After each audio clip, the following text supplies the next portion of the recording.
É pastor ali na Igreja Assembleia de Deus em Mojimirim, não é isso? Belém, pastoreado pastor Ângelo Galvão. O senhor tem toda a liberdade de ministrar a palavra de Deus. Obrigado, querido. Salve, amada igreja, na paz do Senhor Jesus. Muito feliz de estar aqui de novo. Agradeço aos anjos da igreja, pastor amado, querido. Muita alegria estar aqui. E hoje realmente foi um dia muito especial, porque eu estava 2 horas da tarde indo para casa da minha sogra em Jundiaí, depois viria para cá, e o motoqueiro entrou com tudo no meu carro. Pau! Estourou a porta da caminhonete. Aí, para conseguir pregar hoje, eu tive que alugar um carro e ganhei um motoqueiro para Jesus. então, uma alma por uma porta, acho que eu fiz um bom negócio. Então, meus amados, nós temos aí uma alma ganha e uma maroca amassada, e o inferno perdeu mais um. Amém? Eu estava aqui, cheguei mais cedo, 1 hora antes do culto começar, porque eu sempre gosto de chegar antes, fiquei orando ali. Depois orei com o pastor aqui, e antes de começar o testemunho, Deus me incomodou para falar alguma coisa para a igreja. Talvez 1 ou mais pessoas precisam ouvir o que eu vou dizer agora. Não sei porquê, só obedeço ao Espírito. E Deus mandou falar 2 coisas para os irmãos antes da pregação. Nesse tempo de pandemia, muita dificuldade, muita doença, muitos jovens me fazem 2 perguntas. A primeira é: pastor, Deus existe? E a segunda pergunta que jovens me fazem é: se Deus é bom, por que Ele criou o mal? A resposta da primeira pergunta é que Deus não existe. Vou repetir: Deus não existe. Porque tudo que existe nasceu ou foi criado. Deus não nasceu, Deus não foi criado. Tudo que existe passou a existir a partir de um momento. A partir daquele momento que ele foi criado ou nasceu, ele existe. Deus não foi criado, Deus não nasceu. Ao contrário, tudo que existe só existe a partir dele. Ele vem antes da existência. Tudo que existe tem princípio, meio e fim. Deus não tem princípio, Deus não tem fim. Deus é. Deus não existe, Ele é. Por isso que o nome do Deus Pai na Bíblia é o Eu Sou. Em hebraico, Ud-Re, Vav-Re. Então, se alguém um dia perguntar para você: Deus existe? Você diga: não, Ele é. Ele vem antes do tempo, Ele vem antes da existência, e tudo que existe só existe a partir dele. Por isso ele é chamado de Deus Criador. Deus criou o mal? Não. Eu sou biólogo, pedagogo, filósofo, 22 anos na universidade, mestrado em bioquímica. Aprendi na universidade alguns conceitos de física. Para a física não existe o frio. O frio para a física é a ausência de calor. Na física não existe o escuro. O escuro na física é a ausência de luz. O mal não existe em si mesmo. O mal é a ausência de Deus. O afastamento da luz, que é Deus, o afastamento do amor, que é Deus, é o mal. Tanto que, aonde surgiu o mal? Na decisão de Satanás, enquanto era querubim, anjo, a decisão dele se afastar de Deus. Quando você se afasta na luz, você está nas trevas. Quando você se afasta do amor, da origem de todo o amor, você está no ódio. Deus não criou o mal. O mal surgiu no coração do anjo, quando ele decidiu se afastar de Deus, decidiu promover uma rebelião no céu, decidiu assumir o trono no lugar de Deus. Então, assim como o frio é ausência de calor e o escuro ausência de luz, o mal é ausência de Deus. O mal não tem origem em si mesmo. É uma decisão que o indivíduo tem de se afastar de Deus, e se afastando de Deus, ele está nas trevas. Se afastando de Deus, ele está no ódio. Ele está longe do Pai. Então, Deus não existe e Deus não criou o mal. E a prova maior disso sou eu, que aqui estou, para contar um testemunho do que Deus é capaz de fazer. E antes do testemunho eu queria ler uma palavra, 1 Coríntios, capítulo 13. Abram a Bíblia, por favor. É necessário explicar a questão da existência e a origem do mal, porque muitos jovens começam a questionar. Se Deus existe, por que isso acontece? Se Deus existe, por que aquilo acontece? E por que houve a pandemia? Tudo isso é fruto de uma decisão do homem de se afastar de Deus. Se afastou de Deus através do pecado. E o pecado é a origem de todo o mal. Não Deus, o pecado. Ainda que eu falasse a língua dos homens e dos anjos, se eu não tivesse amor, seria como o metal que soa, ou como o sino que tine. Ainda que eu tivesse o dom de profecias e conhecesse todos os mistérios e toda a ciência, ainda que eu tivesse toda a fé de tal maneira que ela transportasse os montes, se eu não tiver amor, nada seria. Ainda que eu distribuísse toda a minha fortuna para sustento dos pobres, e ainda que entregasse meu corpo para ser queimado, se eu não tivesse amor, nada disso me aproveitaria. O amor é sofredor, é benigno, é caridoso, não é invejoso. O amor não se trata com leviandade, não se ensoberbece, não se porta com indecência, não busca seus interesses, não se irrita, não suspeita de mal, não folga com a injustiça, mas folga com a verdade. Tudo sofre, tudo crê, tudo espera, tudo suporta. Meu nome é Ricardo Braga. Sou pastor, professor universitário, empresário. Fui secretário de Cultura em Olambra, secretário de Cultura em Campinas, assessor do deputado federal Paulo Freire em Brasília, chefe de gabinete da presidência da Câmara em Paulínia, mas nem sempre foi assim. Nasci num lar espírita e tudo que eu aprendi sobre Deus na minha infância foi através do Evangelho segundo o Espiritismo, o Livro dos Espíritos, transcrito e traduzido por Allan Kardec. Lá, no Evangelho segundo o Espiritismo, se tem frases, parábolas do Novo Testamento, tiradas da Bíblia e colocadas num livro à parte. Porque o demônio, ele é tão derrotado que ele não é capaz de criar nada. Ele tira o texto do contexto para criar um pretexto para levar multidões ao inferno. Então a Bíblia do Espírita é o texto fora do contexto. Tira-se a parábola do Novo Testamento e psicografa, tem várias psicografias de espíritos abaixo de cada parábola, explicando-as. Tem aparência de bom, mas é ruim. Então eu acreditava em Deus, eu buscava Deus, mas eu não conhecia Deus. O Deus de Isaac, de Jacó, de Abraão, eu não conhecia. A minha casa tinha um centro espírita, um terreiro de umbanda.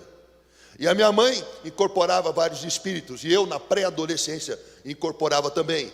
Ainda tem alguns cortes no meu pulso dessa época, quando eu incorporava Exu. Ele queimava a faca na vela, a faca ficava cheia de fuligem. Eu cortava meu pulso, e eu tenho várias marcas de corte com cera de vela no meu corpo, e uma tatuagem de um orixá nas minhas costas. Então eu acreditava em Deus, mas eu não conhecia Deus. Incorporava demônios em centro de macumba, de umbanda. O terreiro ia muito bem. A minha mãe recebia de 600 a 1.000 pessoas por final de semana. E ela ganhou o prêmio do melhor terreiro de umbanda do estado de São Paulo 3 vezes consecutivas. E se transformou em diretora da Federação Espírita do estado de São Paulo, minha mãe. À medida que eu ia crescendo, várias dúvidas iam surgindo na minha cabeça. A principal é que, obedecendo tudo que o Evangelho segundo o Espiritismo pregava, a gente não conseguia se dar bem. O meu pai teve 5 empresas, todas faliram. Uma hora a gente estava bem, no outro dia tinha oficial de justiça penhorando tudo em casa. No centro espírita, meu pai e minha mãe se tratavam com respeito. Ô meu amor, meu bem. Mas dentro de casa, um não olhava na cara do outro. E os filhos também não obedeciam aos pais. Na frente dos outros, família feliz. Dentro de casa, ninguém se falava. A gente vivia uma mentira. Então eu começava a questionar com meus 12, 13, 14 anos, por que obedecendo tudo que o Evangelho segundo o Espiritismo prega, a gente não prosperava? Por que a gente não se dava bem? E eu tinha esses questionamentos. Quando a última empresa do meu pai faliu, chamava-se Daigon, era uma empresa mineradora. Faliu junto com ele os sócios. Um dos sócios, depois que perdeu o dinheiro, a sua mulher pediu o divórcio. Então ela levou as filhas junto e se divorciou do sócio. Sem dinheiro, sem esposa e sem filhas, ele resolveu ameaçar meu pai de morte. E ele disse para o meu pai: Anastácio, ou você me devolve tudo que eu investi nessa empresa, ou eu vou matar você. Meu pai creu naquela ameaça e decidiu, com medo, fugir de lá. Meu pai falou: vamos para o Ceará, vamos fugir daqui, porque esse cara vai me matar. E por que o Ceará? Meu pai é cearense, a minha mãe é gaúcha. Por parte de pai, a descendência é italiana e portuguesa. Espanhola e portuguesa. Por parte de mãe, alemão e italiano. Quer dizer, vira-lata legítimo. Pai cearense, mãe gaúcha, eu paulistano. Vira-lata. Meu pai colocou eu, meu irmão e minha irmã no avião e fugiu de São Paulo. Minha avó no Ceará teve 11 filhos. E meu pai imaginava que chegando no Ceará, ele ia encontrar apoio dos irmãos. Eu estou falido, meus irmãos vão me ajudar. Assim ele pensou, mas não foi assim que aconteceu. Quando chegamos lá, meu pai foi muito humilhado. E nós fomos morar de favor na casa da minha avó. 3 meses morando lá, a minha avó, morando com a minha mãe decidiu se separar do meu pai. Porque meu pai era um homem muito difícil. E morando de favor, ele ficou insuportável. Aí a minha mãe tomou a decisão de se separar do meu pai. E pegou agora eu com 14 anos, meu irmão com 13 e minha irmã com 11 anos. Colocou a gente na cama e deu a notícia: eu vou me separar do seu pai, eu vou embora para São Paulo, eu vou arrumar um emprego, dinheiro, e aí eu trago vocês para morar comigo. Assim ela disse, assim ela o fez. No dia seguinte, a minha mãe saiu de casa, deixando eu, meu irmão e minha irmã com meu pai. Naqueles dias foram muito difíceis, porque depois que a minha mãe foi embora, todo dia eu acordava com meu pai me amaldiçoando. Ele dizia: você não vale nada, você tem o sangue da tua mãe, aquela desgraçada. Quando eu tinha dinheiro, eu tinha esposa. Agora que eu não tenho dinheiro, eu não tenho ninguém. Eu não sei por que eu preciso ter filho. Filho só dá despesa. Meu pai me agredia com palavras, depois começou a agredir fisicamente. Lembro de uma vez que eu não tapei a pasta de dente. Fui acordado com um soco no rosto, a 1h da manhã. E ele reclamando, porque a pasta ficou dura no bico da seringa, porque eu não tampei. Com 14 anos, abandonado de mãe, e sendo agredido pelo pai, nasceu no meu coração uma mágoa. A mágoa cresceu, se transformou em ressentimento. O ressentimento cresceu, se transformou em raiva. A raiva cresceu, se transformou em ódio. Em pouco tempo, eu odiava meu pai de todo o meu coração. Naquele tempo não havia internet, não havia telefone celular. Nós correspondíamos por carta. Semanalmente eu escrevia cartas para minha mãe, narrando as dificuldades. Semanalmente ela respondia. Porém, foi passando o tempo. 14 anos, 15 anos, 16 anos, 17 anos.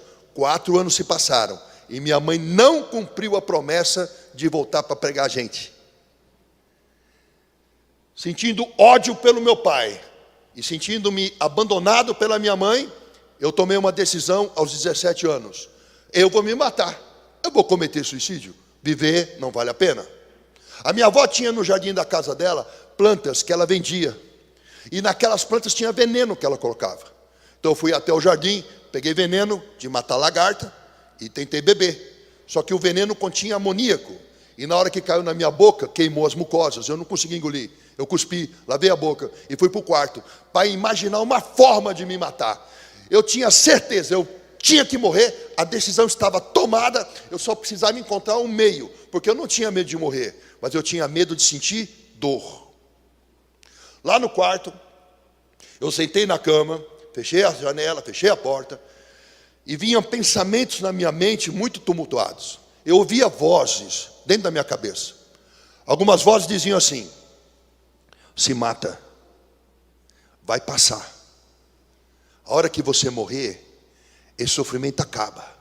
Se mata, você vai ter paz.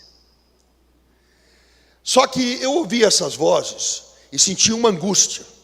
Meio que para distrair o pensamento, eu olhei para a parede do quarto e estava pregado na parede do quarto o mapa rodoviário do Brasil, da revista Quatro Rodas, que meu tio Jorge tinha pregado lá. saltou-me aos olhos uma linha vermelha no mapa. Eu fui até aquela linha vermelha, meio que para distrair o pensamento, e estava escrito lá, BR-116. Sai do Ceará, atravessa o país inteiro, São Paulo, Rio Grande do Sul. E aí uma voz falou na minha cabeça, talvez a tua mãe não tenha te abandonado. Talvez ela esteja passando por dificuldades e parou de te escrever para não te perturbar. Eu acreditei nisso. Eu falei, como assim? A minha mãe está passando por dificuldades e eu aqui pensando em tirar a minha vida? Aí eu mudei a decisão. Ao invés de me matar, eu tomei outra decisão. Eu vou fugir de casa, eu vou para São Paulo, eu vou ajudar minha mãe a arrumar dinheiro e vou juntar a família de novo. E aos 17 anos, depois do Fantástico, num domingo, com uma mochila de roupa nas costas e sem nenhum real no bolso, apenas com passe de ônibus, eu fugi de casa. E eu vim do Ceará para São Paulo a pé, em busca de amor de mãe. Eu sou empresário, sou pastor, sou professor, mas um dia na vida eu fui morador de rua. No domingo, depois do Fantástico, peguei um ônibus que me deixou na Avenida 13 de Maio. E debaixo de uma placa verde, com letras brancas, que anunciava São Paulo, 3.500 quilômetros, eu dei o primeiro passo. Caminhei a noite toda até 3h30 da manhã. Às 3h30 da manhã eu tive sono e cansaço. Coloquei a mochila como travesseiro, deitei no acostamento da estrada, e era a primeira vez que um menino de classe média alta ia dormir nas ruas. Às 5h da manhã o dia amanheceu, calor e sol. Acordei, dormi 2 horas apenas. Iniciei a marcha novamente pela BR-116. Durante todo o caminho do primeiro dia, eu pedia carona, ficava com o dedo em riste, mas ninguém parava para dar carona. Andava, parava nos postos de gasolina dispostos à beira da estrada, e lá eu bebia muita água, não só para matar a sede, mas também para tentar encher o estômago e enganar um pouco a fome, que eu estava começando a sentir. Uma noite, andei o dia todinho, sem comer. Quando chegou a segunda noite, num posto de gasolina, havia um cajueiro e uma lanchonete próxima ao cajueiro. Eu fui até aquele cajueiro, coloquei a mochila como travesseiro no tronco e adormeci. Quando amanheceu a manhã seguinte, pela primeira vez na minha vida, eu tive fome. Meu amado, o que você tem não é fome. O que você tem é apetite. Eu estou com vontade de comer um negócio, é apetite. Fome é outra dimensão disso. Havia uma noite andando em jejum. Quando amanheceu a manhã daquele dia, eu abri os olhos e eu tentei ficar de pé. Quando eu puxei o abdômen para cima, tudo escureceu. Sudorese nas têmporas, tremores nas mãos. Eu não conseguia levantar-me. Fiquei de 4, de joelho, me apoiei no tronco, me levantei com muita dificuldade. Tudo escurecia e clareava, como se eu fosse desmaiar. De repente, me veio uma sensação de torpor, como se tudo aquilo fosse um sonho. Quando esse torpor passou, eu fui acometido de um desespero de fome. E esse desespero de fome, ele tirou de mim todo nojo, toda vergonha, todo medo e todo pudor. Eu era capaz de comer qualquer coisa e fazer qualquer coisa por comida. Saí daquele cajueiro e subi 3 degraus da lanchonete. Haviam vários caminhoneiros tomando café da manhã, e aquele cheiro de café fresco com pão de manteiga na chapa avolumou o meu desespero de fome.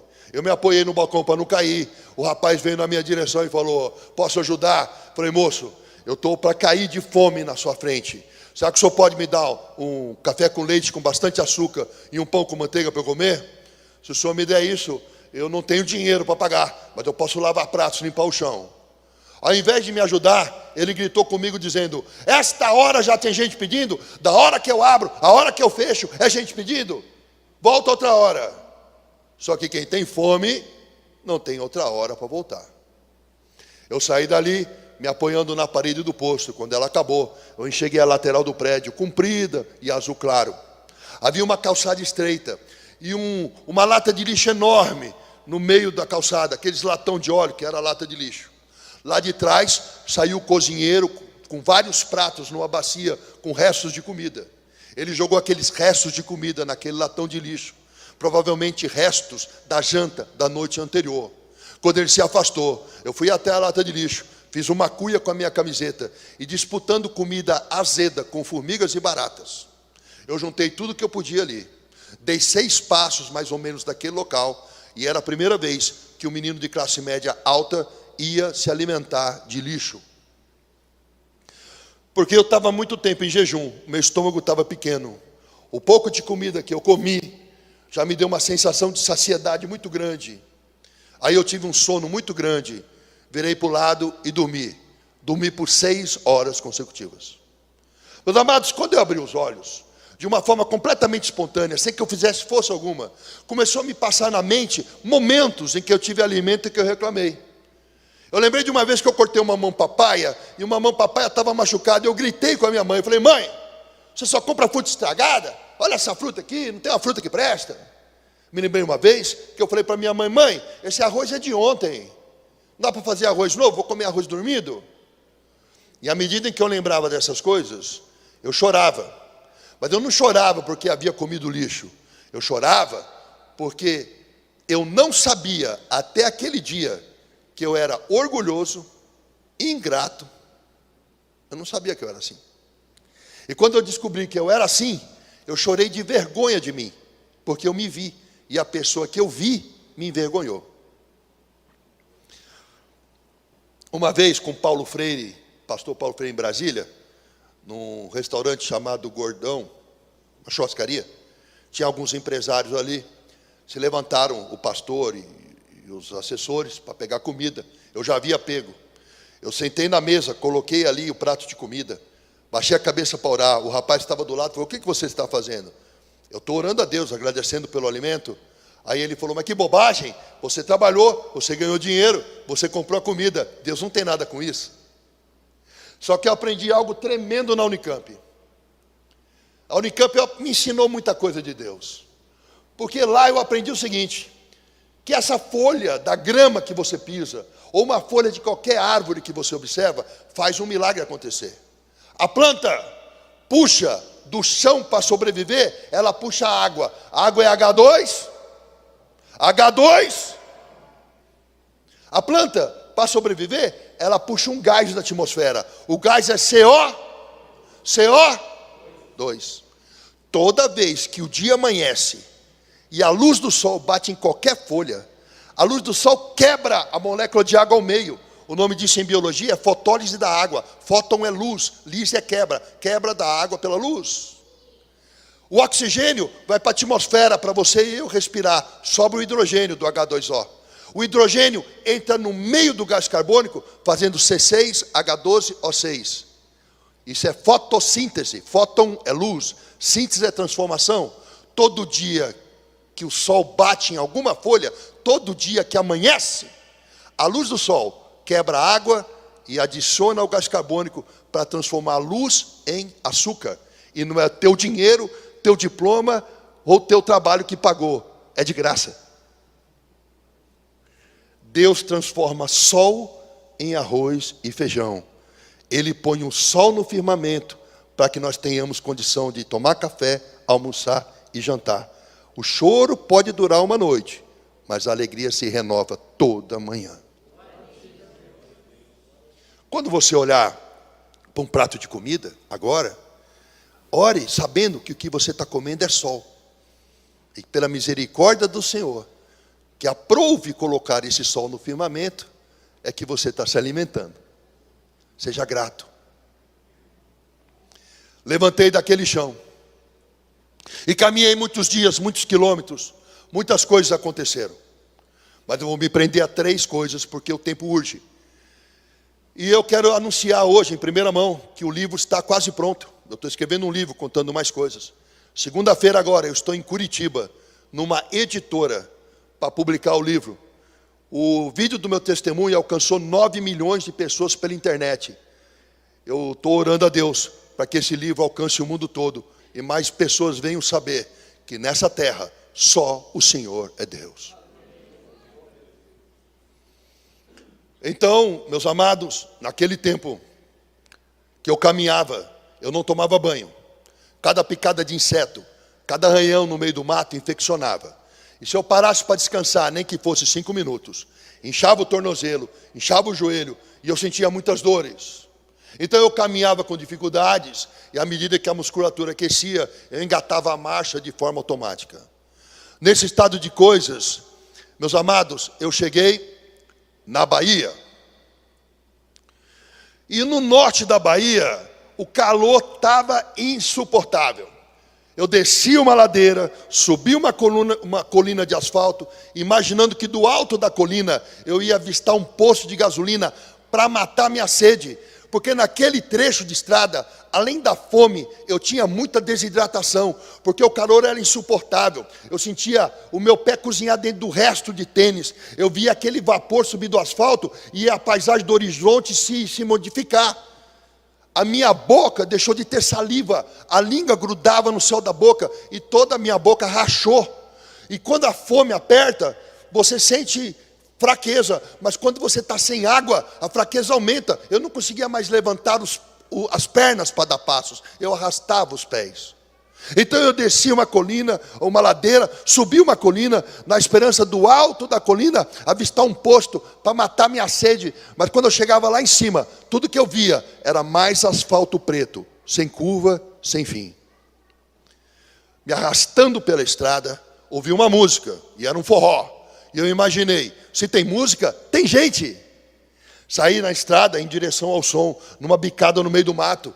Caminhei naquela bicada até me deparar com uma chácara linda. Havia vários carros 0 quilômetro lá, carro do ano. E tinha um cheiro de churrasco que me avolumou o desespero de fome. Toquei campainha, bati palma. Apareceu uma senhora com um maiô, uma canga amarrada na cintura, um copo de bebida na mão, um churrasco na outra.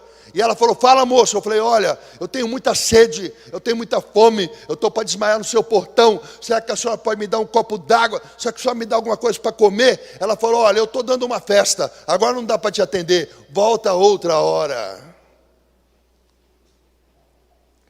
Me virei daquele portão, imaginei a estrada de onde eu vim, e eu falei, eu não vou resistir, eu vou insistir. Toquei campainha, bati palma de novo. Ela viu que era eu, recolheu-se para dentro e soltou 2 cães, 2 cachorros, que vieram latindo ao portão.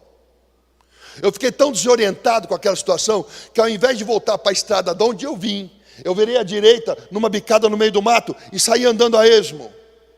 Lá na frente, eu encontrei uma casa muito, muito pobre.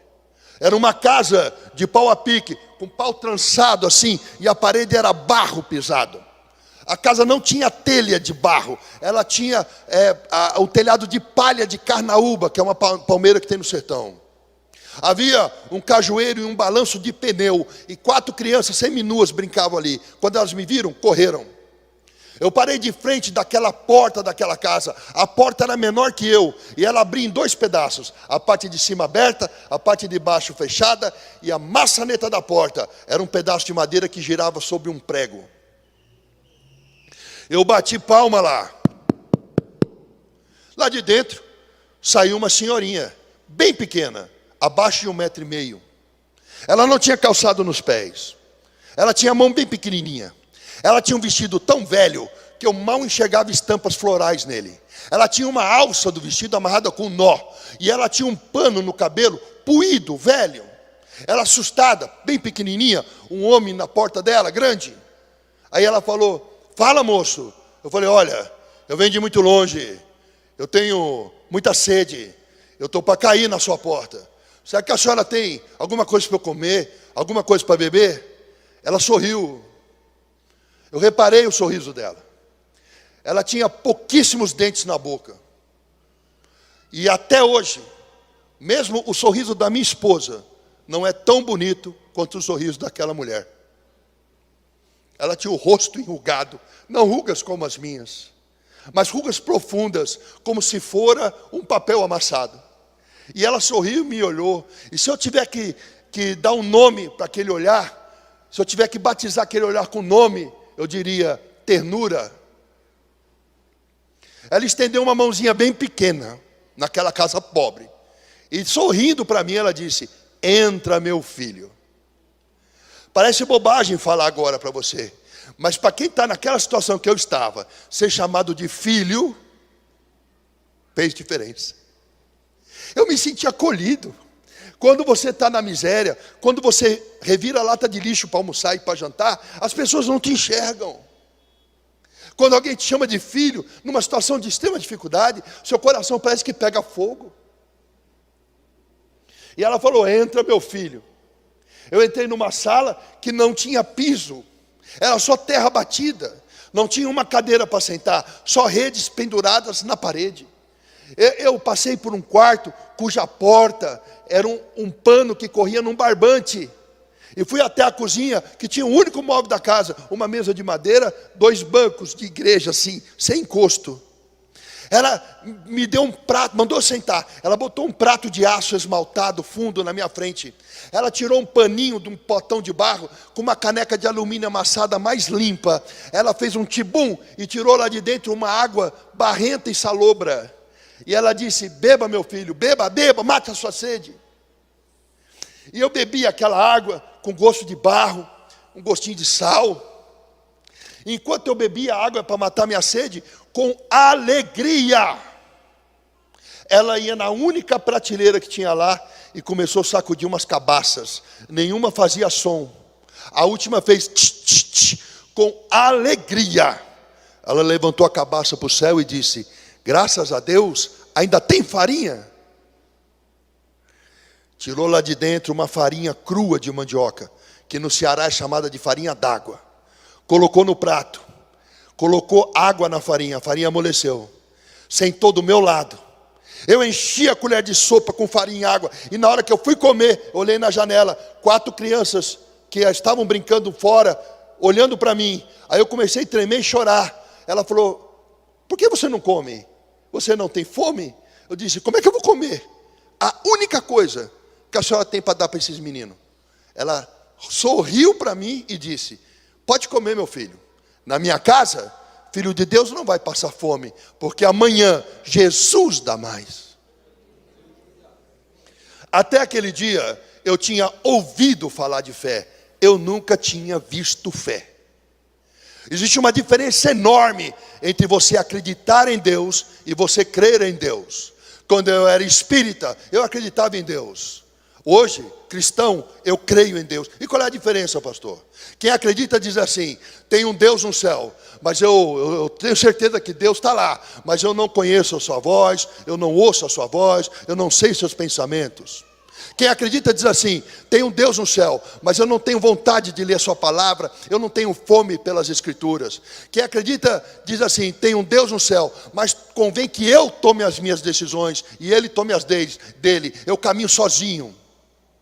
Quem crê diz assim: tem um Deus no céu, eu conheço a sua voz, eu ouço seus passos. Quem crê diz assim: tem um Deus no céu, eu tenho fome e sede das escrituras, eu medito nela de dia e de noite. Quem crê diz assim: tem um Deus no céu e eu sinto a sua presença, eu percebo ele do meu lado. Quem crê diz assim: tem um Deus no céu, convém que a vontade dele prevaleça sobre a minha, porque ele deu seu Filho unigênito para que todo aquele que nele crê não pereça, mas tenha vida e vida eterna. E o Espírito me trouxe aqui essa noite para perguntar a você, jovem: você acredita ou você crê? Quem acredita vive uma religião e não há mudança de vida. Quem crê vive um relacionamento e esse tem a vida transformada. Quem acredita vivendo uma religião vai para o inferno de terno, gravata e Bíblia na mão. Quem crê é colhido como feixe de trigo em direção à Nova Jerusalém celestial. Porque aquele que acredita não tem relacionamento com Deus, e naquele dia dirá: mas em teu nome eu curei doentes, em teu nome eu expulsei demônios. E Jesus falará: te aparta de mim, porque eu não te conheço, você nunca teve parte comigo. Jesus está voltando, os tempos são findados, nós não estamos podendo mais gastar tempo brincando de crente, porque eis que estou à porta e bato, diz o Senhor. Nós somos a noiva do Cordeiro, temos que estar cheio de azeite na lâmpada, preparado para as bodas, porque aquele que há de vir virá. Eu não sei se essa geração, incluindo a minha, verá a morte. Jesus está às portas do arrebatamento.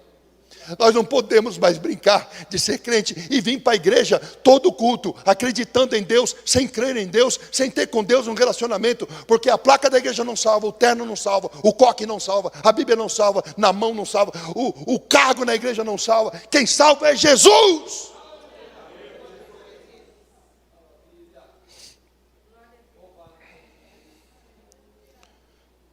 Eu nunca tinha visto fé. Eu nunca tinha visto isso. Ela podia reclamar das rugas, ela podia reclamar da falta de dentes, ela podia reclamar da falta de móveis, ela podia reclamar que só tinha farinha para comer, ela podia reclamar da pobreza. E o que ela ganharia? Ela ganharia ansiedade, síndrome de pânico, depressão, preocupação, talvez tirasse a vida dela e das crianças. Mas ela optou diferente.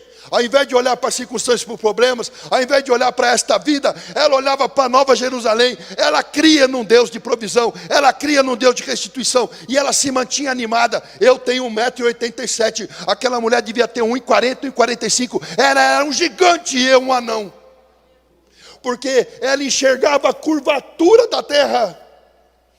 Nós passamos por poucos problemas. Numa pandemia, muita gente não vem mais na igreja. Mas naqueles dias, dos primeiros homens da primeira igreja, eram cerrados ao meio, eram presos, torturados, chicoteados. Não tinha onde botar a cabeça. O travesseiro era pedras e o mundo não era digno deles. E eles viveram sem alcançar a promessa naquele dia, para que nós pudéssemos alcançá-la hoje.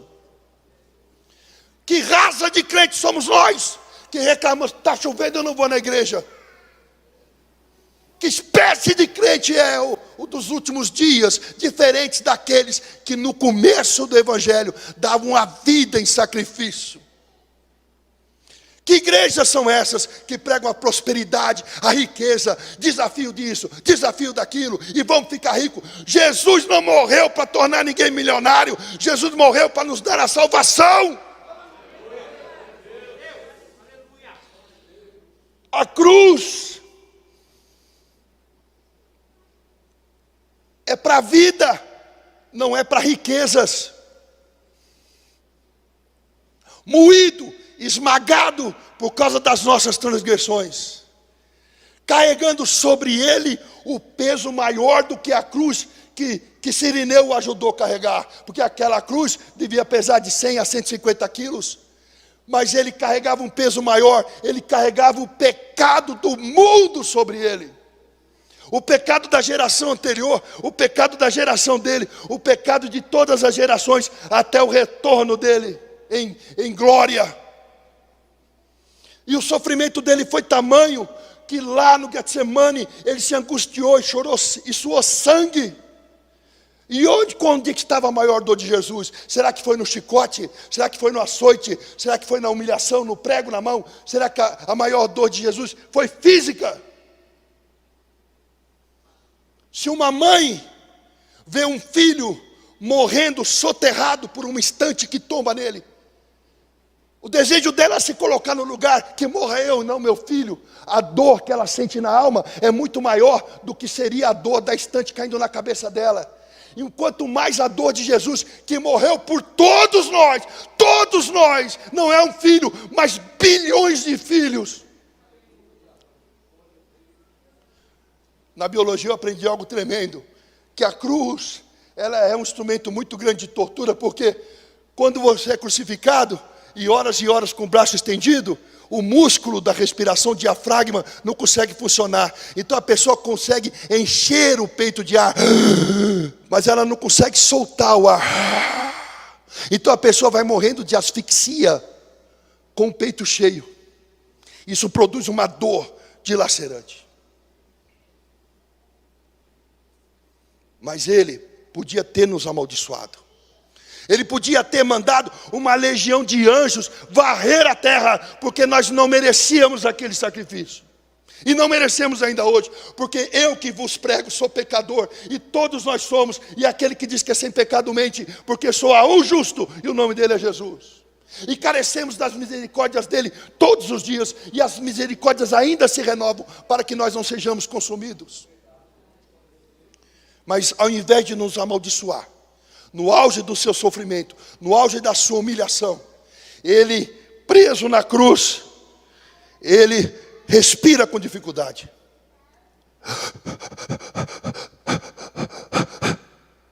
Ele pisa no pé, estica o corpo para soltar o ar, puxa o ar, olha para Deus e fala: Pai, perdoa, porque eles não sabem o que fazem. Solta o corpo.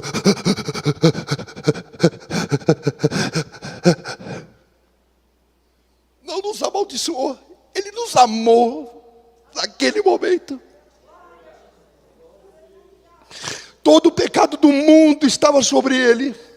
E ali Jesus sentiu a sua maior dor, porque até aquele momento Ele e o Pai eram um. Mas quando o pecado do mundo foi posto naquele cruzeiro, o Deus Pai abandona Jesus. Ele vira o rosto, porque Ele não suporta tanta imundícia.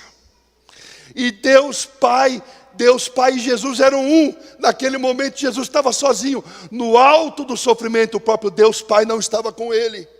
Então Ele pisa no prego, estica o corpo, solta o ar, puxa o ar.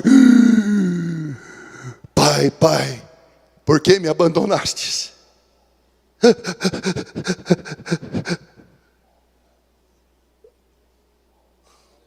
Fixa o peso no pé, levanta o corpo.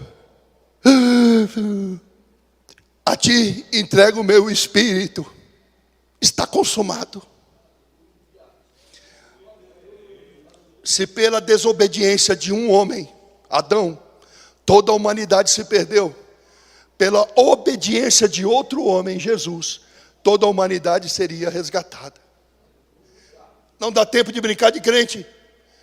Há um sacrifício de um cordeiro imolado na cruz por nós. Ele está aqui, batendo na porta. E se alguém abrir a porta de sua casa e convidar ele para entrar, ele entrará em tua casa e ceará contigo.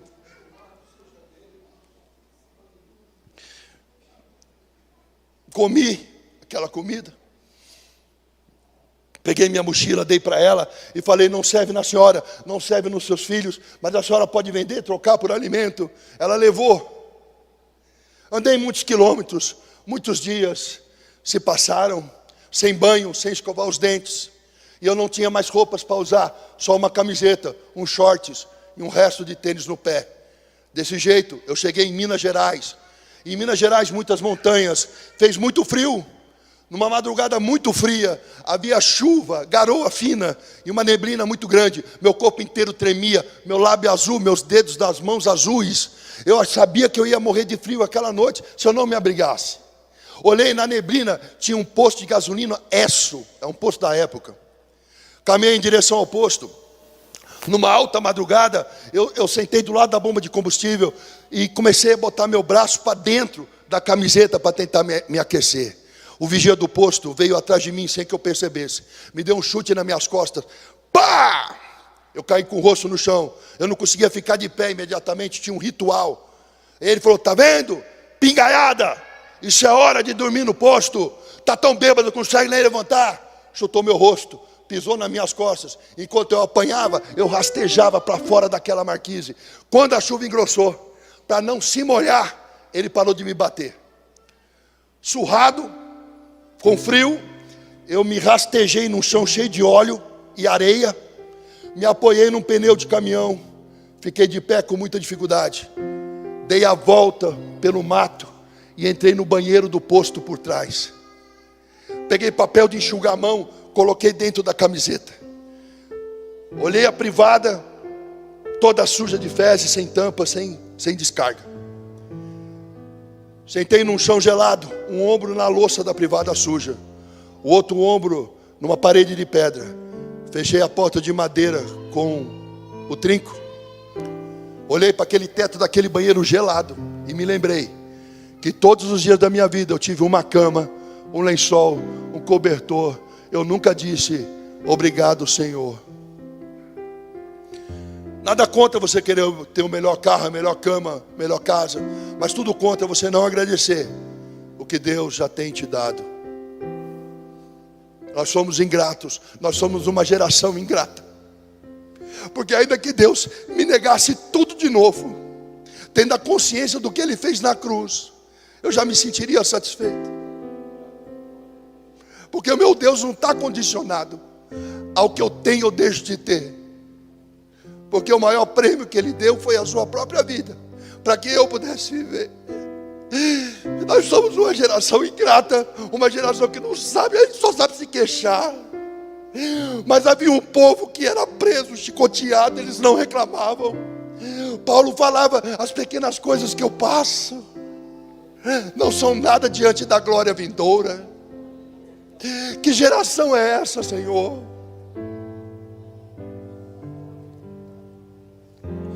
Caminhei no outro dia muitos quilômetros, muitas horas, muitos dias, até que eu cheguei no estado de Minas Gerais, ou estado do Rio de Janeiro. Faltava 600, 700 quilômetros para chegar em São Paulo. E na beira da estrada havia uma casa de prostituição. Muitas prostitutas, dentro e fora. Haviam vários caminhoneiros ali. Uma prostituta estava sentada num banco de 2 lugares. E ela me vendo caminhar na estrada, ela falava: vem cá, moço. Eu dava um passo e parava. Vem cá, moço. Eu dava um passo e parava. Naquela hora eu percebi que aquele menino orgulhoso, com o nariz empinado e metido, que saiu do Ceará, já não existia mais.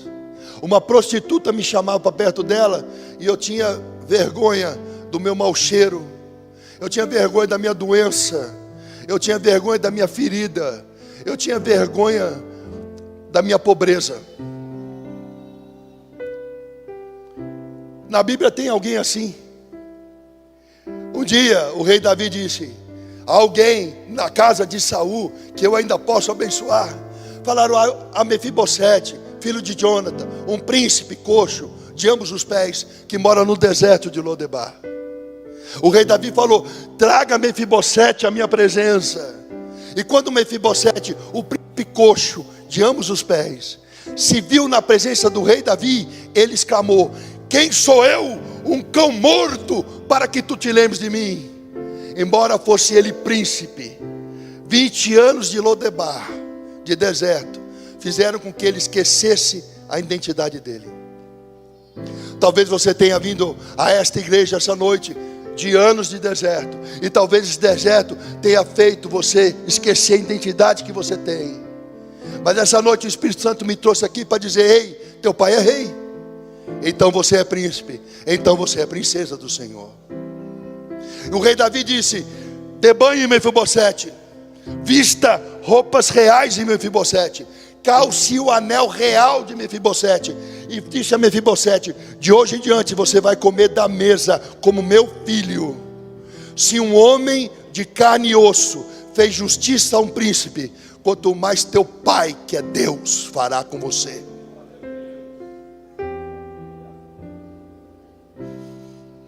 Você tem uma promessa, você tem um Deus, você tem um pai, e você foi pago por sangue. Então quando Satanás investir contra você, você vai dizer com a autoridade do Espírito Santo que habita em ti: eu não sei por que ralo você entrou na minha casa, mas você vai sair pela janela que é maior. Sai em nome de Jesus. Quando a depressão, a ansiedade, a dúvida, o desespero abater sua mente, tocar no seu coração, você fala: eu não aceito isso. Sai em nome de Jesus. Satanás quer te diminuir, ele quer te menosprezar. Ele veio para matar, roubar e destruir. E o meu povo peca porque não conhece as Escrituras. Porque se você conhecesse as Escrituras, meu amado, você, de posse da espada, que é a palavra de Deus, você podia investir contra o inferno todo. Porque Satanás é tão derrotado que ele não manda nem na casa dele. Quem tem a chave do Hades é Jesus. Por isso que quando Jesus foi batizado, aconteceu algo tremendo. Porque quando João Batista baixou Jesus nas águas, o Espírito Santo, na forma de pomba, desceu sobre Jesus. E o Pai exclamou do céu: eis aí o meu filho amado, em que eu muito me alegro. Vai para o deserto. Como assim? Pai, Filho e Espírito Santo se encontraram. Júbilo e alegria. Vai para o deserto. Porque é no deserto que se cria o guerreiro. O deserto é a escola do Senhor. O deserto você vai ser testado para ser aprovado. Muita gente pergunta para mim: pastor, por que eu estou no meio da prova e Deus não fala comigo? Eu sou professor de biologia.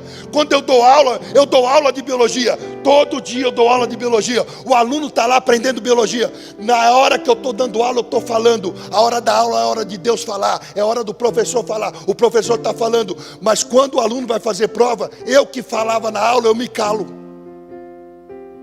Porque na hora da prova, o professor se cala. É naquela hora que o aluno vai ser testado se ele aprendeu alguma coisa no curso. Eu não posso falar. Se no momento da tua prova Deus está em silêncio, eu te pergunto: o que você estava fazendo quando o culto estava acontecendo e você não estava em casa? O que você estava fazendo quando você devia ouvir pregações e meditar na palavra de dia e de noite e se distraía com TikTok?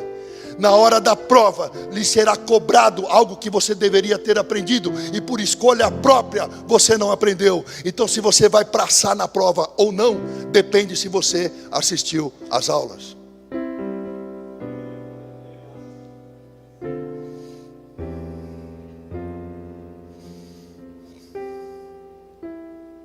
Gente, Deus é maravilhoso. Deus é tremendo. Eu saí daquela estrada com muita insistência da prostituta. Eu sentei do lado dela no banco com muita vergonha. E lembrando de Mefibosete, como ele, eu me sentia como um cão morto.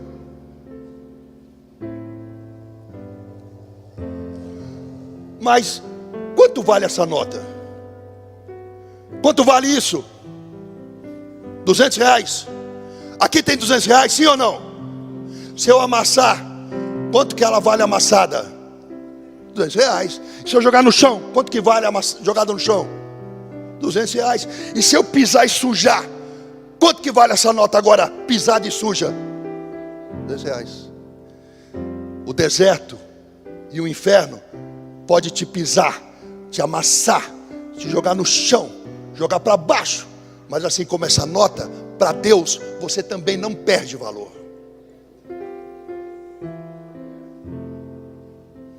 Do lado da prostituta, ela conversou comigo uns 5 minutos. Aí ela falou: nossa, você fala bem, você estudou? Eu falei: eu? Nos melhores colégios de São Paulo. Ela falou: mas o que você está fazendo na rua? Aí eu contei a história que eu estava indo em busca de amor de mãe. Ela chorou, me deu um copo de café e falou: não sai daqui, você promete que você fica aqui? Eu falei: eu prometo. Ela entrou dentro da casa de prostituição com um caminhoneiro. Eu fiquei tomando aquele café quentinho, delicioso. Primeira coisa limpa que eu punha na boca. De repente, meia hora depois, saiu de lá o caminhoneiro, abotoando o cinto. E ele falou: quem é o menino? Ela falou: aquele menino ali. Ele falou: bora comigo para São Paulo. Eu falei: eu não tenho dinheiro para pagar o senhor.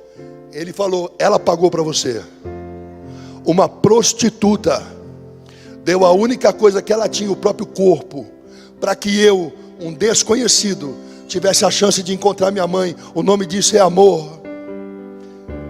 A igreja religiosa, ela julga demais uns aos outros. Está vendo aquele irmão? Estava lá na igreja, agora está lá no bar bebendo. Enganou o pastor. Eu nunca enganou. Está vendo aquela irmã? Estava lá no louvor, agora foi para o mundo.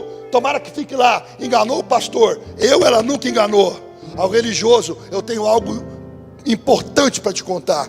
Tem uma prostituta na família de Jesus. O nome dela é Raabe. Tem uma estrangeira na família de Jesus. O nome dela é Ruth. Tem um assassino e adúltero na família de Jesus. O nome dele é o rei Davi. Porque enquanto o diabo aponta o dedo, Jesus escancara o braço. Jesus ama o pecador e odeia o pecado. Duas pessoas traíram Jesus. Uma foi Pedro, a outra foi Judas. Pedro e Judas andavam com Jesus. Pedro era amigo de Jesus, próximo a Jesus. E quando o galo cantou, Pedro falou: eu não conheço este homem. Jesus tomou um soco no rosto. No Evangelho de Lucas conta essa passagem, soco no rosto. E Jesus, depois de ter sido socado, olhou para Pedro. Pedro saiu e chorou amargamente. Judas traiu Jesus. Ao invés de procurar Jesus, Judas foi lá no fariseu que pagou 30 moedas para ele. O fariseu olhou para Judas. Judas saiu e se enforcou. Por que que Pedro traiu Jesus e viveu? Por que que Judas traiu Jesus e morreu? Porque o olhar de Jesus para Pedro foi um olhar de amor, de perdão. O olhar do fariseu para Judas foi um olhar de acusação. Ele disse: você é culpado do sangue daquele inocente. O arrependimento admite o perdão. Já o remorso não admite o perdão. O remorso vem cheio de culpa. O perdão salva e liberta. A culpa mata. Judas se enforcou. Mas quando Jesus ressurreto apareceu para as mulheres, ele disse: diga a Pedro e aos outros, para que Pedro soubesse que ele ainda o amava, independente dele o ter negado. E quando Jesus foi se encontrar com Pedro, Pedro contente pulou nas águas com a capa, nadou até a praia e conversando com Jesus em torno de uma fogueira, só os dois, na intimidade. Jesus perguntava: Pedro, tu me amas? Amo, Senhor. Pedro, tu me amas? Amo, Senhor. Pedro, tu me amas? Chorando ele disse: tu sabes que eu te amo. 3 vezes Pedro negou Jesus. 3 vezes Pedro disse que amava Jesus. Naquele instante Jesus curava o coração de Pedro. Não importa quanto você tem errado, não importa o que você tenha feito, não importa se você voltou para a igreja, aceita o perdão de Deus e se perdoe. Porque se Deus perdoa e esquece, por que você tem que ficar lembrando? Quem te acusa é Satanás. Tem um perdão sobre a sua vida, perdoe-se. Tem um perdão sobre a sua vida, perdoe-se. Tem um perdão sobre a sua vida, perdoe-se. Não se culpe, não seja tão cruel com você. Se teu arrependimento é verdadeiro, ele dará frutos. E é só o que Deus quer: frutos de arrependimento. Esqueça.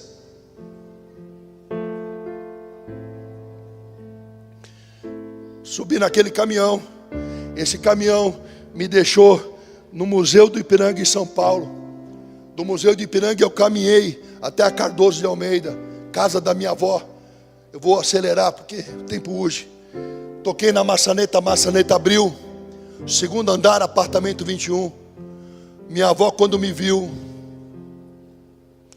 ela só sabia me abraçar e me beijar. Ela não reparou na minha sujeira. Ela não reparou no meu mau cheiro. Ela não se importou com as minhas feridas. Ela só sabia me amar. E a pergunta que o Espírito Santo faz à igreja essa noite é: como que você está tratando o seu pai, sua mãe, seu avô e sua avó? Eu não tenho tempo de ver a avó. A avó, ela fica falando nome de gente que já morreu, fica reclamando de tudo, de dor disso, dor daquilo. Minha avó não sabe o que é iPhone, o que é iPad, ela vê da Atena. O que eu vou fazer lá? Você não lembra? Você está reclamando que ela fala muitas vezes a mesma coisa. Mas quando você era pequeno, ela contava uma historinha, você falava de novo, vó, ela repetia. Você precisa trocar a fralda de um vô que tem problema de urina. Que nojo. Mas quando você urinava, ele trocava as suas. Você tem paciência com o povo da igreja, você tem paciência com o cliente no trabalho, mas não tem paciência com o vô, com uma avó, com o pai, com uma mãe. Pastor, eu quero um varão de Deus. Você ajuda a sua mãe? Como que você trata ela? Se você não ajuda a limpar uma casa, a limpar um prato, se você não cuida do seu esposo, não cuida das tarefas que a tua mãe te dá, como é que você vai cuidar de um homem? Aí o varão fala: pastor, eu quero uma esposa. Você não estuda, só tira a nota baixa, não trabalha, não quer crescer na vida. Como é que você vai sustentar uma mulher e filhos?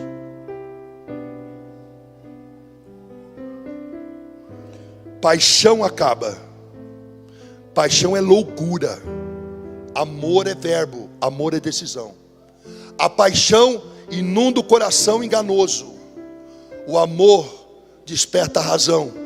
Porque eu amo, tu amas, ele ama. Nós amamos, vós amais, eles amam. É verbo. Verbo pressupõe ação. Ação é decisão mental, não é sentimento. Eu sempre falo para os jovens: nunca case antes de 2 anos e meio. Porque 2 anos e meio é o máximo que um cérebro humano consegue estar apaixonado. A paixão é loucura. Sobe um nível de serotonina, sobe um nível de dopamina muito acima da média. E a pessoa fica naquela euforia, esperando o telefone tocar. Ela não vê defeito. O sujeito tem uma verruga com 3 pelos pretos na ponta do nariz. Todo mundo fala: isso é feio. Você fala: feio não, ele é exótico. Se falarem muito mal dele, você vai lá, beija a verruga e ainda chupa o espelhinho. De repente, passa 2 anos e meio, a pessoa telefona, você fala assim: está me ligando de novo? Você olha para a foto dele: o que é essa verruga aqui? Cadê todo aquele amor? Não era amor, era paixão. E a paixão passa. Amor é quando você olha para ela ou para ele, enxerga defeitos e qualidades, e você toma a decisão de encarar o desafio. Eu sou casado. Eu me casei há pouco tempo, eu tenho 56 anos. Eu me casei com 50 anos. Todo dia eu acordo e falo: hoje eu vou amar a minha mulher. Todo dia. É uma decisão. Antes eu vivi com mulheres no passado, mas nunca casei, porque eu achava que não precisava casar. Eu casei agora. Tem gente falando: eu tenho 40 anos, ainda não casei. Casei com 50. Deus é bom. Com uma ex-aluna minha, Selene. Na época que eu a conheci, ela tinha 19 anos e eu 44. Agora ela tem 29, vai fazer 30 e eu 56. Aí o pessoal fala: você não fica preocupado que ela é tão mais jovem? Eu falei: eu não, quem tem que estar preocupado é ela, né? Mas Deus sabe todas as coisas. E cheguei em São Paulo. Minha avó mandou tomar banho, eu fui. Meus amados, quando eu tirei a roupa, pela primeira vez eu me vi nu diante do espelho. Não me reconheci.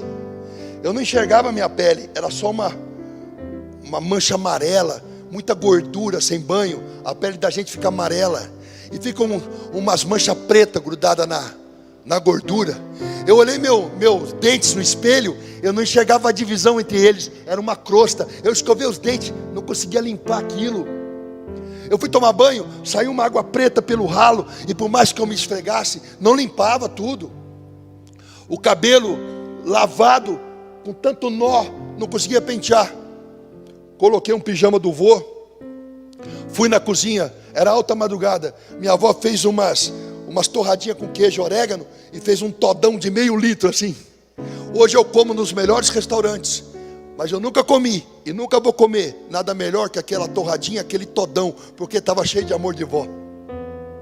Ela colocou um colchão no chão para dormir fininho assim na sala. Eu deitei naquele colchão, parecia que meu corpo não parava mais de afundar, porque foram 4 meses dormindo sob pedras. E quando eu abri os olhos no dia seguinte, a minha mãe estava olhando para mim. Ela pulou, me abraçou, me beijou, choramos. Ela falou: você quer me matar? Você quer me matar? Como é que você fez essa loucura? Eu falei: mãe, eu escrevia para a senhora contando. Agora eu vim, agora nós vamos morar juntos, vou trabalhar. Aí minha mãe me deu notícia: eu casei de novo. E o homem com quem eu casei não quer que você more comigo. Eu estava sendo abandonado pela segunda vez. No outro dia eu fui até a casa desse homem, o nome dele é Lineu Spalato. Bati a campainha aí, meu avô. Quando ele abriu a porta, ele falou: você é o filho de Enildo? Eu sou. Sua mãe não falou com você? Eu tenho muito dinheiro, não vai te faltar nada, fica no seu avô. Aí eu falei: mas eu quero morar com a minha mãe. Ele falou: não, porque eu casei com ela, eu não quero filho aqui que vai me atrapalhar o relacionamento. Eu falei: mas você não me conhece, me dá a chance de morar aí 1 mês. Se eu atrapalhar, você me manda embora. Mas não me manda embora antes de me conhecer. Ele falou: não, fica no seu avô. Esse homem morreu tem uns 9 anos atrás. Ele não era mais rico, morava de aluguel. E quem cuidou dele no final da vida fui eu. Deus exalta quem se humilha. Na porta daquela casa eu olhei para o meu avô e falei: vô, é possível ser feliz na vida? Meu avô falou: é. O que eu faço para ser feliz? Ele falou: faça uma faculdade, tenha um bom emprego e arrume uma mulher que te ama. Fiz faculdade, arrumei um bom emprego no banco e tinha uma mulher que me amava. E depois de 4 anos morando junto com ela, eu não era feliz com nada que meu avô falou. Porque o diabo, ele te dá as coisas por fora para tentar mudar você por dentro. Jesus não, ele muda você por dentro para depois te dar as coisas por fora. Eu desconfiava do meu casamento. Eu olhava para ela, essa mulher, eu fui abandonado por mãe. Eu não confiava em mulher nenhuma. Eu fazia da vida dela um inferno. Quando estava tudo muito bom, eu falava: tá bom demais para ser verdade. Alguma coisa vai dar errado nesse negócio. Aquele pensamento ruim, negativo. No final de 4 anos de casado, ela falou: vamos nos separar. Casado, morando junto, né? Vamos nos separar. Eu falei: vamos falar para os teus pais depois do Natal, porque senão vai estragar a festa. E aí eu fui para a cidade do meu sogro, São Miguel Arcanjo, o nome da moça, Isildinha Aparecida Machado. Para a cidade de São Miguel Arcanjo. E na noite de Natal, na casa do meu sogro, sem que ninguém soubesse que a gente ia se separar, recebo um telefonema de Fortaleza, Ceará. O tio Roberto ligou na casa do meu sogro e me deu a notícia: Ricardo, você está em pé? Falei: tô. Senta. Eu sentei. O que foi, tio? O teu irmão Marcelo se enforcou. O meu irmão se matou na noite de Natal. Peguei o avião com a minha mãe e fui até Fortaleza. Vi o enterro do meu irmão. Minha mãe ficou lá para cuidar do neto. Eu voltei sozinho para São Paulo. Separei, irmão morto, longe da minha mãe de novo. Larguei a noite pelo dia, larguei o emprego. Fui morar de favor na casa de um amigo, Marcelo Braulio, no bairro Santa Cecília, em São Paulo, em frente à Santa Casa. Trocava a noite pelo dia, bebia a noite toda e saía com prostituta.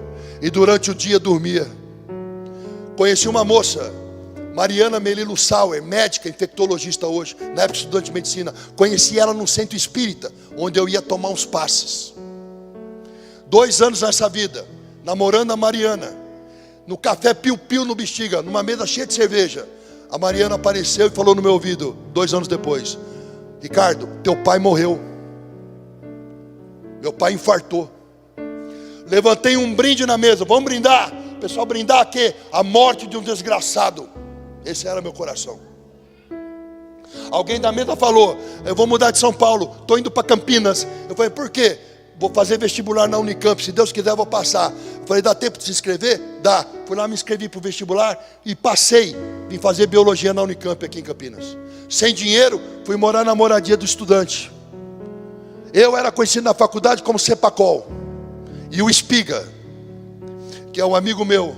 E a gente era muito popular. Eu bebia, fazia festa. Eu não tinha dinheiro, mas para bebida, droga e festa sempre aparecia alguém pagando. Aí apareceu um anúncio no balcão de emprego da faculdade: precisa de professor de biologia assistente no COC. Aí eu fui, consegui um emprego. Em 6 meses os alunos fizeram abaixo-assinado para que eu fosse eleito professor efetivo. E eu virei o professor Cepacol famoso na região. Eu dava 70 aulas por semana em Vinhedo, Valinhos, Campinas, Franca e Ribeirão Preto. Comprei carro, meu salário no total era 20, 25 mil reais por mês no salário de hoje. Comprei carro, aluguei casa com piscina e saía com um monte de mulher. E quem olhava para mim falava: esse é o cara, alegre, feliz, cheio de mulher, carrão, salarião, professor famoso. Mas ninguém sabia que eu acordava com o rosto atolado no próprio vômito quase toda manhã. E para levantar da cama e trabalhar, e para parar de tremer a mão, eu tinha que beber 2 latinhas de cerveja às 6 horas da manhã. Ninguém sabia que aquele sorriso era falso, ilusório, porque dentro de mim eu estava destruído, bêbado, drogado. Sexo não me dava alegria, as festas não me davam alegria, era tudo superficial, um vício. Até que a minha vida mudou, porque bêbado na mesa da cantina do Belo, com médicos e biólogos, bêbado, com o pé em cima de uma caixa de cerveja vazia, bêbado, só de calção sem camisa, passa uma crente, Helene Peters, filha do pastor e físico da Universidade Federal do Paraná, Hans Peters, e da sua esposa Miriam Peters. Essa moça estava cheia do Espírito Santo. Ela veio de um encontro com Deus. Ela não pregou nada para mim. Ela não tinha Bíblia. Ela só passou por mim. O meu olho cruzou com o dela. Quando meu olho olhou para o dela, eu vi algo diferente. Havia um brilho, uma leveza. Parecia que ela não pisava no chão, mas andava em nuvens. Eu falei, quem é essa moça? A Helene. Eu falei, mas ela é bióloga? É. Mas como é que eu não vi ela embalada nenhuma? Fizeram o cara de nojo e falaram, não, ela é crente. Eu falei, crente assim, tipo evangélico? É. Eu pensei, como que uma pessoa estudada pode ser evangélica? Porque eu li a Bíblia na faculdade.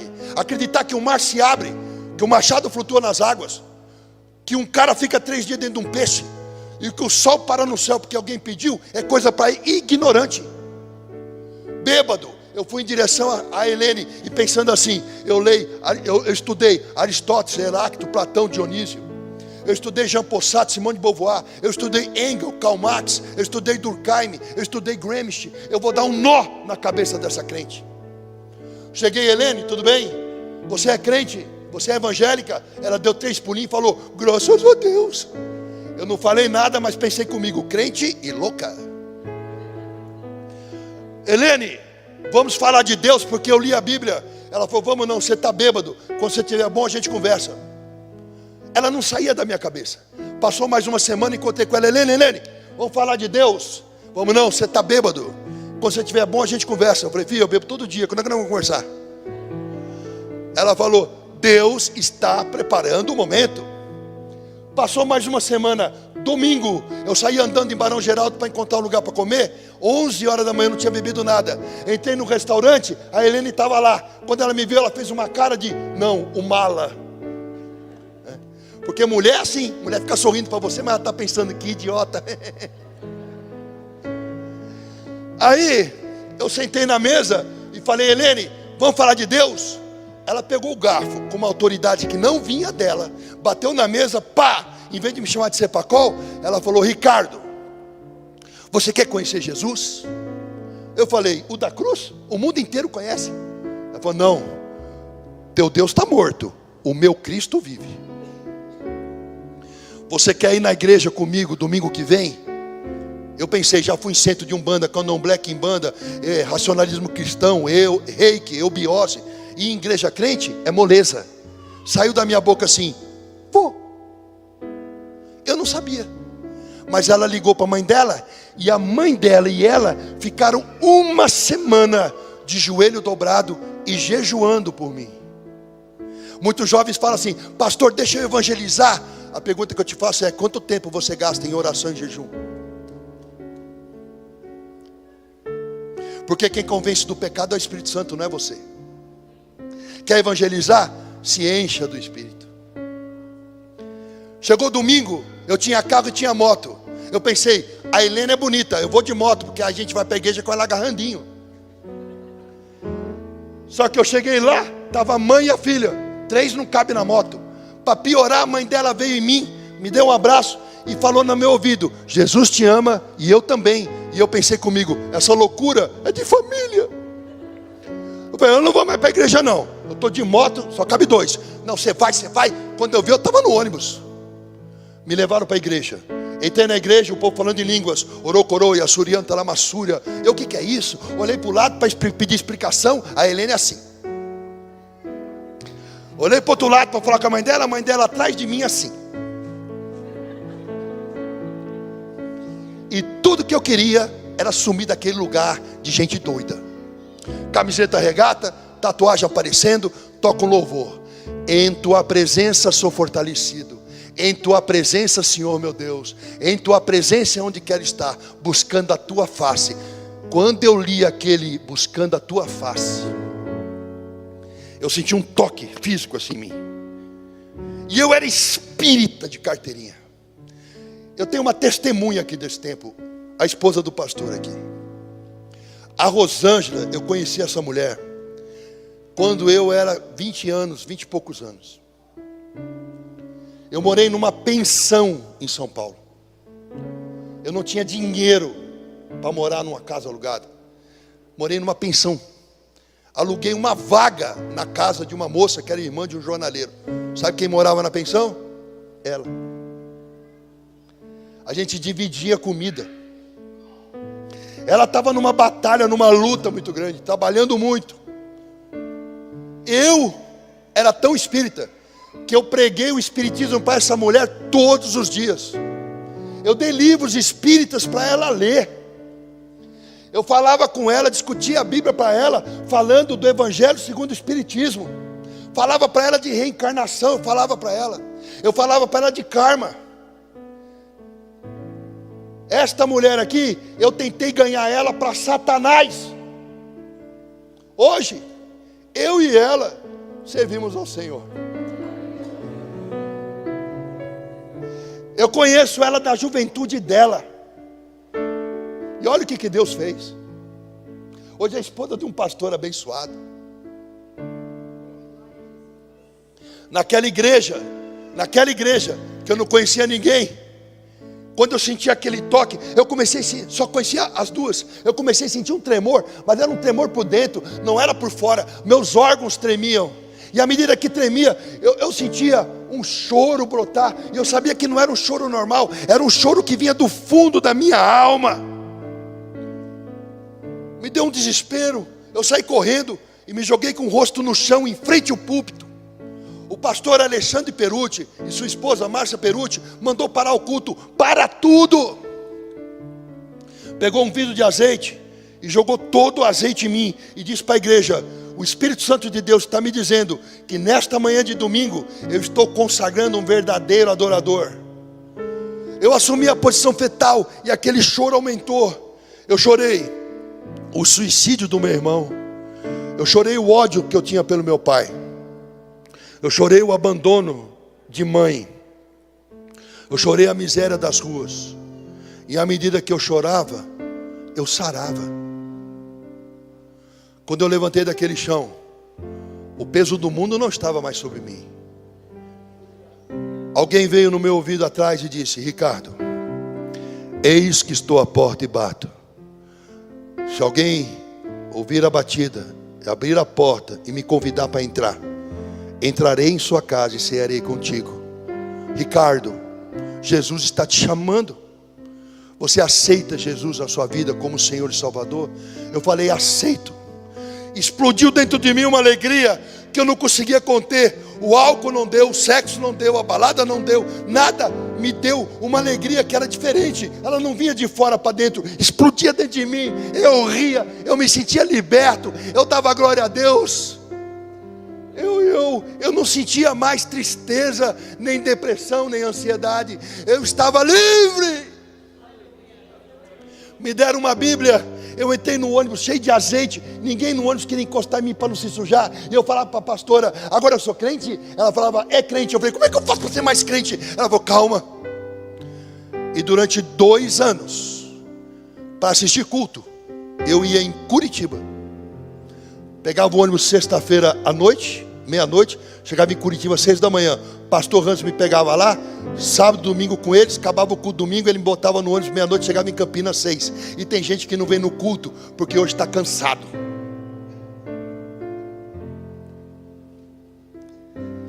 Hoje, a minha mãe, Enilda Tereza Sócrates de Lima Braga, ela mora comigo.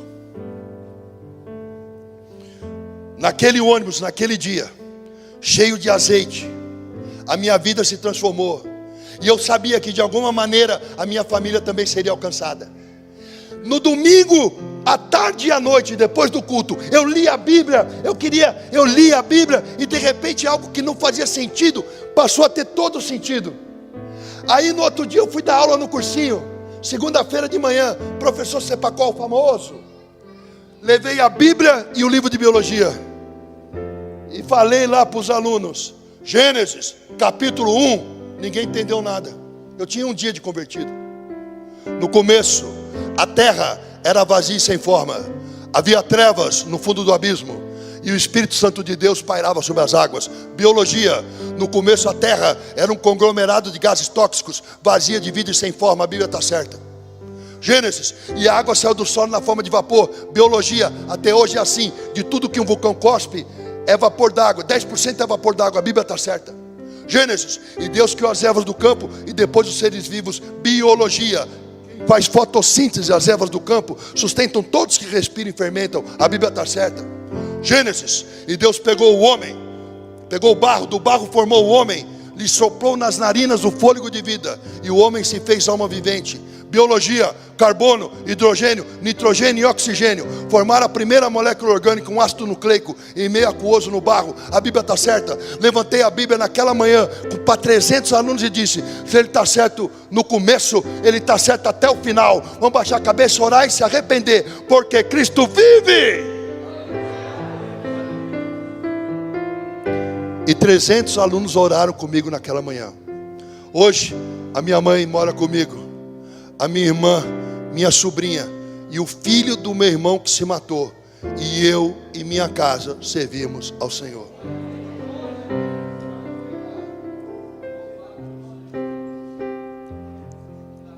Todos nós somos um milagre. E talvez você tenha vindo essa noite aqui descrente. Então eu quero que você feche os teus olhos, baixa a tua cabeça, que nós vamos orar antes de eu passar o microfone para o pastor. Fecha seus olhos, baixa a tua cabeça. Esquece quem está do teu lado. Agora é você e Deus.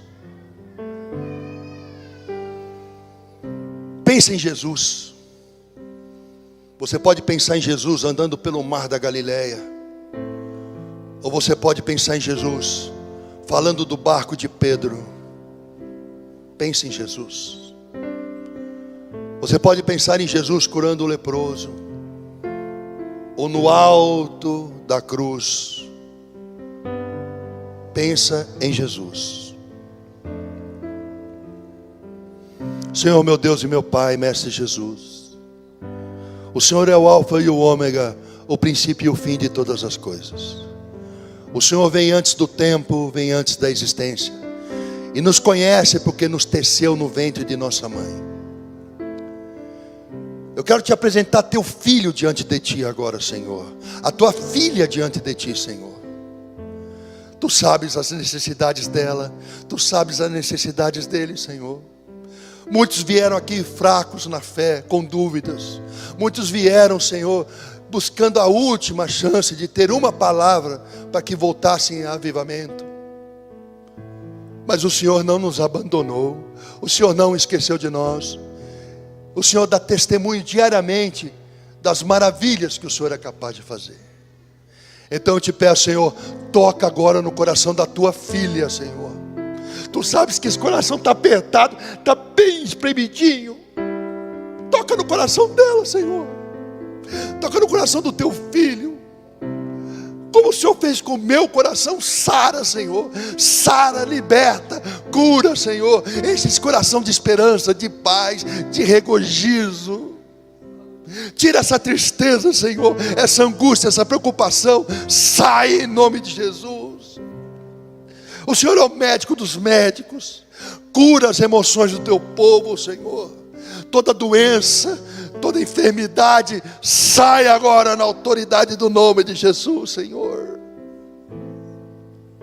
Enche o coração do teu povo da fé e da certeza, Senhor, de que o Senhor é fiel, de que o Senhor é amor, que o Senhor nos ama, que o Senhor nos cuida, que a cruz, Senhor, tem um significado gigante na nossa vida. Ainda de cabeça baixa e olhos fechados, há alguém nessa igreja que entrou aqui hoje e gostaria de entregar a vida a Jesus, como eu fiz aquele dia? Levanta a mão no seu lugar que eu quero orar por você. Alguém entrou nessa igreja aqui hoje e ainda não é cristão, ainda não entregou a vida a Jesus? Levanta a mão no seu lugar que eu quero orar por você. Há alguém aqui assim?